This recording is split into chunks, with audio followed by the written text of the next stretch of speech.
The droning of aircraft propellers echoed across the stark winter landscape. It caromed off snowfields and along rivers of ice, a reverberating hum never heard before in this part of Antarctica. A colony of emperor penguins nesting on the land below caught wind of the noise. They looked skyward for the cause of the disturbance, turning their heads in unison. Finding the source, they watched in rapt curiosity as a large gray bird lumbered across the sky.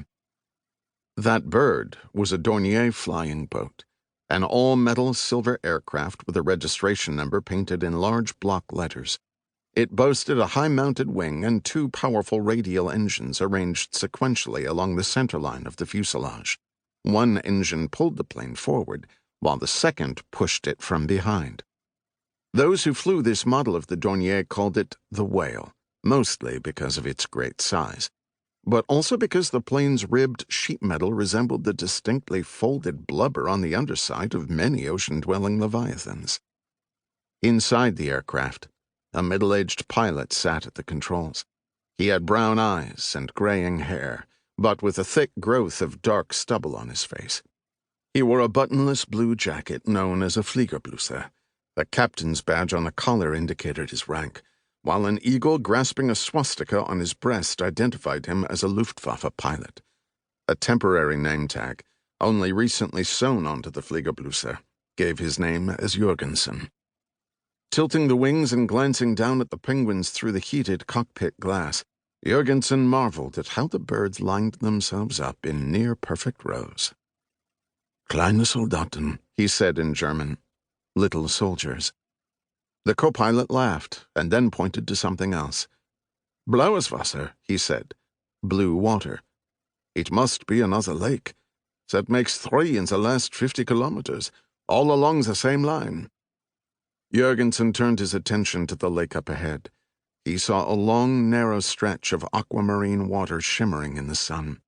The color was intense, standing out like a sapphire in the endless field of white snow. "This one's larger than the others." He pressed the intercom button. "Navigator, I need a position report." From deeper inside the plane, the navigator responded with the current latitude and longitude, adding, "We're nearing the 200-kilometer waypoint. Time to perform our duty for the Reich." Jurgensen rolled his eyes and exchanged a knowing glance with the co-pilot.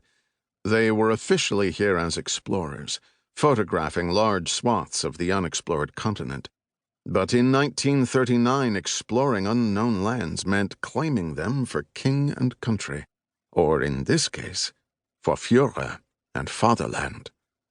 To press that claim, they were required by the High Command to deposit evidence of their journey every 50 kilometers. That meant dropping weighted markers through the cargo door of the plane and hoping they would land in the ice like flags. The markers were 3 feet long, made of steel and shaped like arrows. They were weighted in the nose, designed to fall like spears and embed themselves in the snow and ice. If all went well, they would remain erect, proudly displaying the swastikas emblazoned on their tails. Jurgensen found the exercise a ridiculous waste of time.